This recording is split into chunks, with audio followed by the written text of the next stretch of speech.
Tisha B'Av, it's the worst day of the year. Nobody wants to be here. It's such a miserable day that the Navi Yirmiyah cursed the day of Tisha B'Av, the day of his birth. Yirmiyah Navi was born on Tisha B'Av, and he cursed the day of his birth. In fact, the Mishnah says at the end of Masechta Taanis, on Daf Chaf Vav Amud Beis, that 5 tragedies occurred on Tisha B'Av, beginning with the first Tisha B'Av in history, where the Chazal tell us that the Meraglim, the spies, came back with their bad report about Eretz Yisrael. And the Pasuk says, Vayivku ha'am b'layla hahu, that the Jewish people cried on that night. And God looks down from heaven and he says, why are you crying? I told you it's a good land. I told you, toiv ha'aretz ma'oid ma'oid. And you're crying. You're crying for nothing. Atem b'chisem b'chiyah shalchinam. V'ani koivei alochem b'chiyah l'doros. I'll give you a good reason to cry on this night. And the Mishnah continues, the first Beis HaMikdash was destroyed on Tisha B'Av. The second temple was destroyed on Tisha B'Av. The city of Beitar was destroyed on Tisha B'Av. And Tornis Rufus, Harasha, plows the city of Jerusalem on Tisha B'Av. The prophet Yirmiyahu had very good reason to curse the day of his birth. But amazingly, throughout history, Tisha B'Av has been somewhat of a lightning rod for Jewish tragedy. The city of Alexandria, which was much greater than Beitar, was destroyed on Tisha B'Av. The Jewish community of England, they were expelled on Tisha B'Av. France, in the year 1295, the year Kala Garesh Yigarsh. I'll tell you a little secret.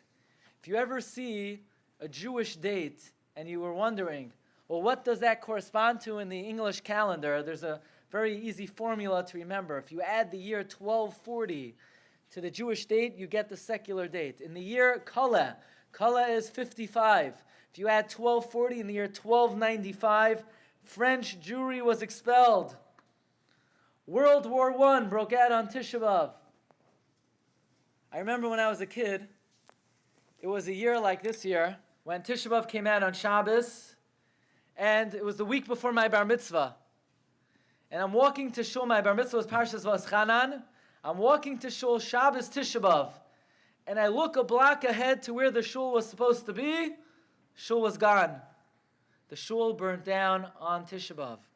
But likely the worst tragedy that happened since Churban Beis HaMikdash, and it happened on Tisha B'Av, was the tragedy of the Gerushe Sfarad, the tragedy of the Spanish Inquisition.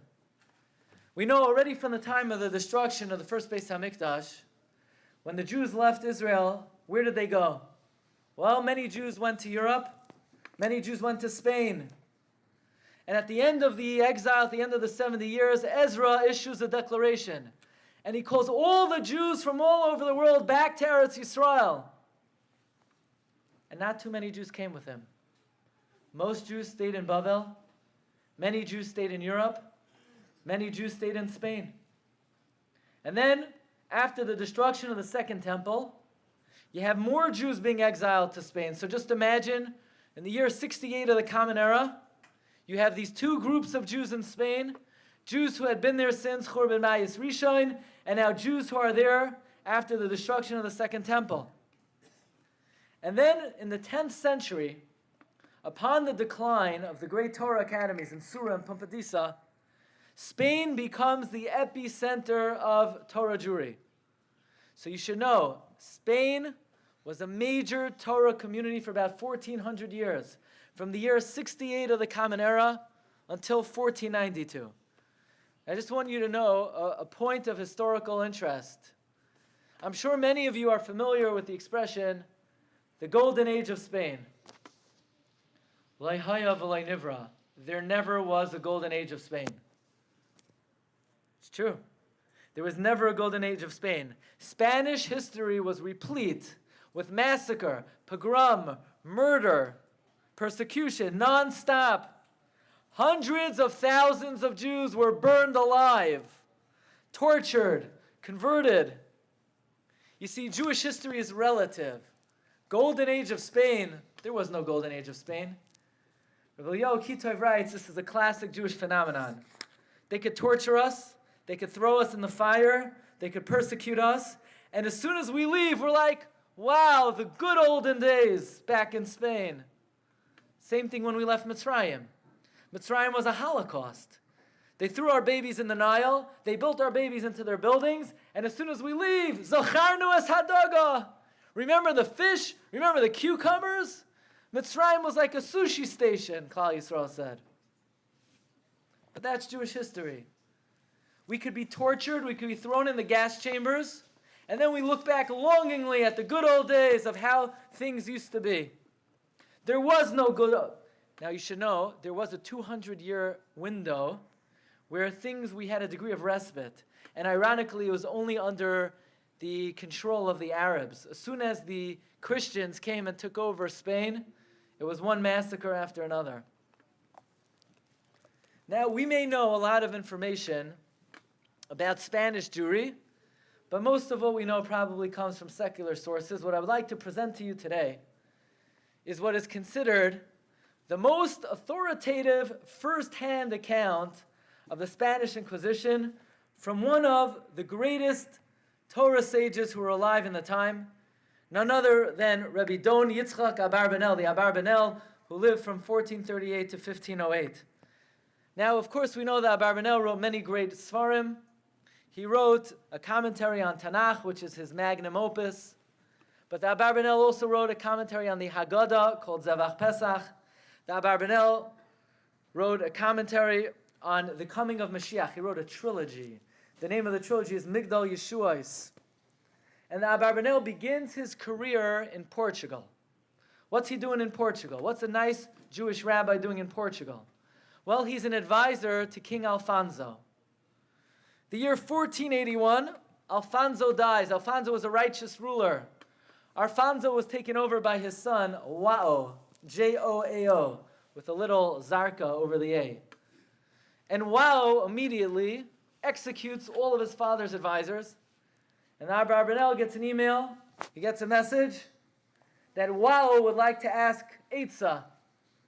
And Abarbanel is apprised that Joao does not want to ask Eitzah.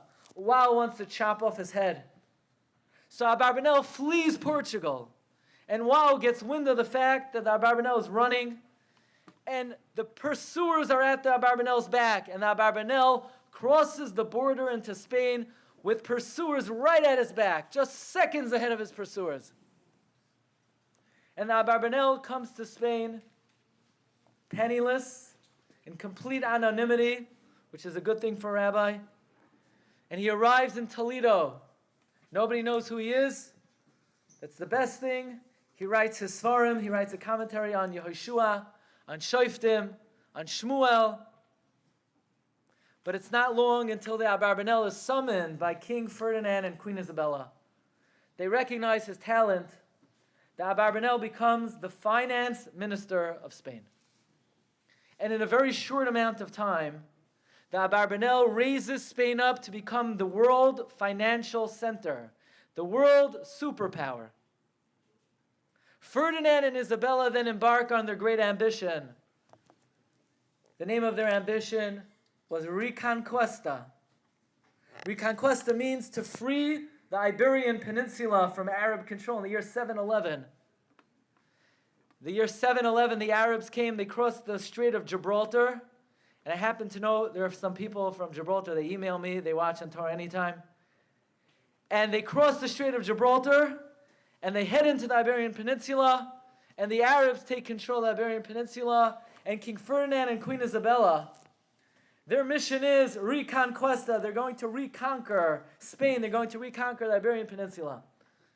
Comes the year 1487. Malaga falls to Christian control. There's only one more Arab stronghold in the entire Iberian Peninsula. Who knows what that is? Granada. Granada is the one area of the Iberian Peninsula now under control of the Arabs. And Ferdinand and Isabella, all steam ahead, they're gonna attack Granada. This was considered one of the greatest military moments in history. The attack of Granada. and Ferdinand and Isabella conquer Granada. Now the Iberian Peninsula is totally under Christian control. And this arrogant king comes back to his palace, and he says to himself, Ayomer Esav Beliboy, how can I appease my God? After all, Spain had newly embraced Christianity as the religion of the area. The only way I could show gratitude to my God is to gather all the wretched Jews who walk in darkness and teach them the true religion. And if they don't accept, they're out of here. I'm going to expel them from the country. It says, Abarbanel Yotza Dvar HaMelech V'dasai, like the dust of Paras Umadai. And you should know it happened in the ominous year 1492. Many of the Gedolim who lived in those times, many of the Achronim, they looked for a remez in the Tanakh. Where is the year 1492 alluded to in the Psukim of the Torah? And the Abarbanel writes, it's alluded to in the Pasuk, Mizare Yisrael Akabtzenu. Mizare, Gematria 252. I told you before, if you want to translate a Jewish date into a secular date, you add what? 1240. What's 252 plus 1240? 1492. Mizare Yisrael Akabtzenu, a remez to 1492. By the way, the Ramah, Minhag Ashkenaz, comes from the Psak of the Ramah. The Ramah had a Talmud. His name was Rav David Gans. Rav David Gans was a young boy living in Germany. But he had a chukah, he had a cheshek, he had a desire to learn Torah from the Ramah. So you know what he did? He walked from Germany to Krakow. Hundreds of miles. How'd he get there? He walked. Why? Because he wanted to learn Torah. The Shiur, it's too far. It's 12 minutes away. It's too hot outside. He walked hundreds of miles as a young boy. Why? You have a good Rebbe, the Ramah. You got to go. No excuses. By the way, the Ramah saw that this Talmud was a great historian. He encouraged him to write a work on history called the Tzemach David. He was one of the great astronomers of the time. He conversed. We have correspondence between the Tzemach David and the great astronomers of the time, Tycho Brahe, Johann Kepler. Says Abarbanel, the decree went forth that in 3 months' time, every last Jew in Spain either convert or they're expelled. And what month was the scheduled expulsion? Av, the month of Av. Says Abarbanel, frighteningly, not only did Ferdinand pick the month of Av, but the dagger in the heart was Thursday, August 2nd, 1492. Tisha B'Av was the scheduled date of the expulsion. Says Abarbanel, did Ferdinand know anything about Tisha B'Av? How do you know about Tisha B'Av? Says Abarbanel, V'hu lo yada mizeh hazman davar, he knew nothing of the date. Ke'ilu min hashamayim hidrichuhu lahagbalas hazman hazeh. He was divinely guided to choose the day of Tisha B'Av.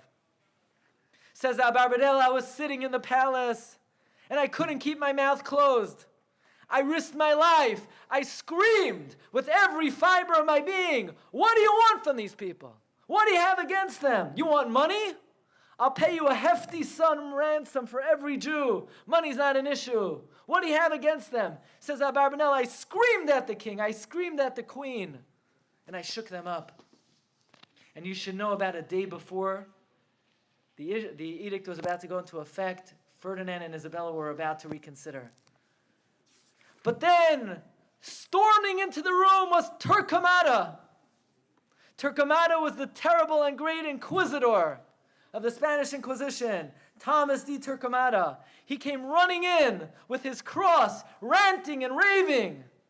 He shook Ferdinand and Isabella to the core. Abarbanel says, as bad as Ferdinand was, it's always the wife. It was her fault. She was the Satan. Says Abarbanel. She was inciting him, and they asked Abarbanel to step out, and they signed the edict. By the way, Torquemada was Queen Isabella's confessor. You know what the confessor was? They would take a Jew, they would put him on wooden planks, they would tie his hands on one end, his feet on the other end, they would start stretching him out like in Sodom. They would then take rusty screwdrivers and screw them up your fingernails and your toenails, and they would say, are you a Christian or are you dead? And Torquemada, this was his job. He was the mashgiach on this. He was the great confessor. And in 1492, he became the Grand Inquisitor. By the way, within a few years of his assumption of the post, he took some 30,000 lives in Spain. When you walked down the street in Spain, you heard the cries of the torture victims of Torquemada. When you walked down the street and you looked up, you saw smoke from flesh burning of people who did not want to convert. Says Abarbanel, since the destruction of the Beis HaMikdash, we never had a tragedy like the Spanish Inquisition. How many Jews were forced to leave Spain during that period of time? Primarily 3 months between Shavuos Tammuz and Tisha B'Av. 300,000 Jews. Says Abarbanel, I among them. I was given exclusive rights to remain the finance minister, but I chose to go into exile with my brethren. And as we were leaving, August 2nd, Thursday, 1492, we were comforted by one thing only. Yatsa Malkam Lefnehem Vashem Berosham. We felt the presence of Hashem leaving together with us. And where did we go? We had no idea where we were going. Some went to Portugal, some went to Navarre. We suffered, we were broken. Many took ships, many of the ships sunk. I myself, says Abarbanel, made my way to Naples in the year 1493. Says Abarbanel, the year Gerim Hayisem. Gerim is Gematria 253. You add the 1240, 1493. One of the great works of Jewish history, the Seder HaDoros. I once met a Yid in Muncie. He's a descendant of the Seder HaDoros. Seder HaDoros is such an important work. The Chida himself wrote footnotes on the Seder HaDoros. Seder HaDoros records was just one of the most awful incidents you'll ever hear. There was one particular man and his young son who were escaping by ship. Their elderly grandfather was with them. The man was starving. He was dying of starvation. The father doesn't know what to do. How's he going to take care of his aged father? He goes to the baker. He says, "Baker, I need a loaf of bread." The baker said, "Nothing doing." The man takes his young son. He trades in his son for a loaf of bread to feed his ailing father. Comes back to his father. His father had already went to the next world. Goes back to the baker. Says, "Give me my son back." Baker says, "No thanks. Keep the bread." Says Abarbanel, since Golos Yerushalayim, we never had a tragedy like the Spanish Inquisition. Marva Rabbi, you think about this historical incident. You think about the facts. And I have one very simple question for you. Here we are. It's Tisha B'Av. It's a day of crying. You look through the kinnis. We don't just cry for Churban Beis HaMikdash. In Minhag Ashkenaz, Kinah Chaf Aleph, Arzei Levanoin, we cry about the 10 martyrs, Asar Harugei Malchus. Kinah Chaf Hei, Kinah Lamed Gimel, the Gzeros Tatnu, the year 1096, the Crusades. It didn't even happen on Tisha B'Av. We cry for the Crusades. Kinah Mem Aleph, Shali Srufa Ba'esh. We cry for the burning of the Talmud, 1242. Didn't happen on Tisha B'Av. But we recognize, we understand, all Jewish tragedy traces back to Churban Beis HaMikdash. Isn't there something so glaringly and conspicuously absent from the liturgy on Tisha B'Av? What happened to the tragedy that the Abarbanel writes is the single greatest tragedy since Churban Beis HaMikdash? Not one word. We don't mention one word about the Spanish Inquisition on Tisha B'Av. And here it is. We even have for the Holocaust, the 10 martyrs, the Crusades, Chmielnicki, everything. Not a word for the Spanish Inquisition. And Ribbono Shel Olam, it happened today. It didn't happen at a different time of the year. It's the one tragedy that happened on Tisha B'Av. And we don't mention a word. Are we missing something? I want to share with you a historical fact. August 2nd, Thursday morning, 1492.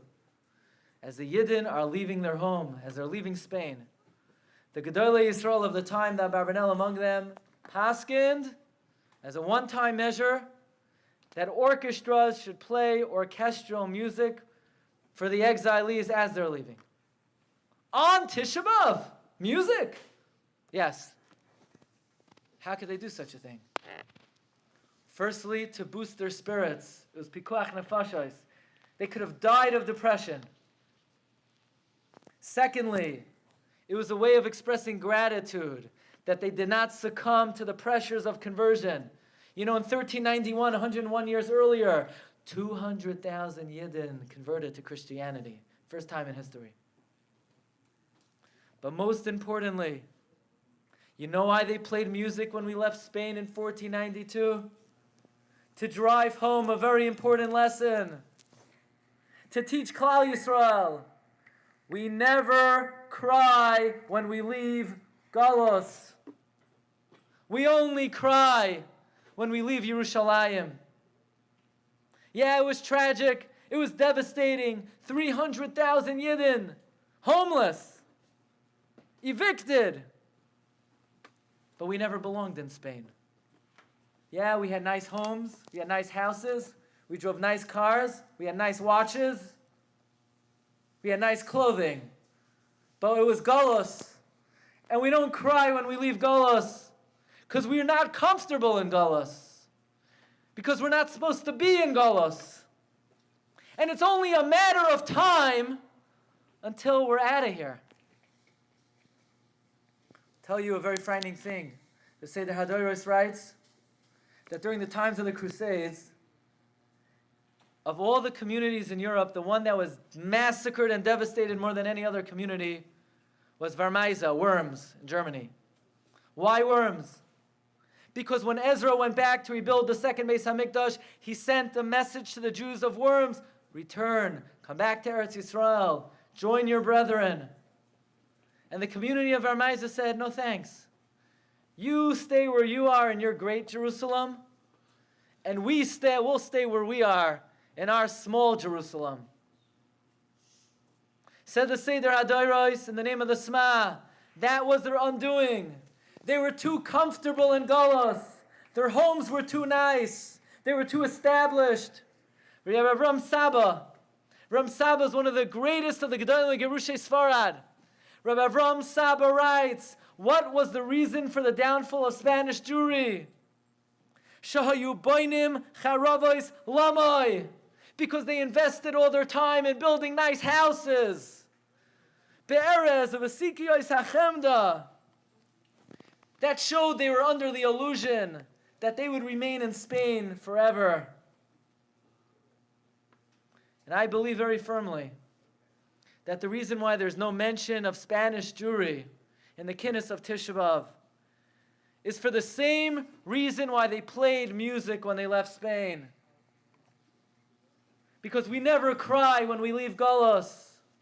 We only cry when we leave Yerushalayim. That's the lesson of the downfall of Spanish Jewry. Don't get too comfortable.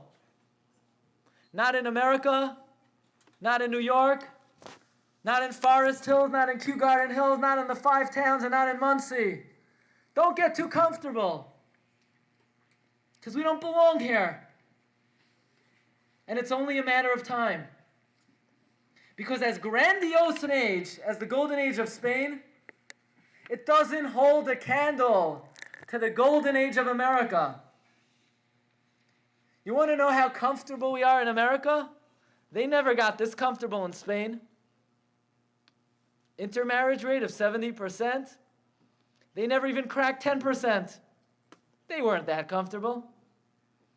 And even among us, from Yidden, how much emotional energy do we invest on our homes, on our cars, on our possessions?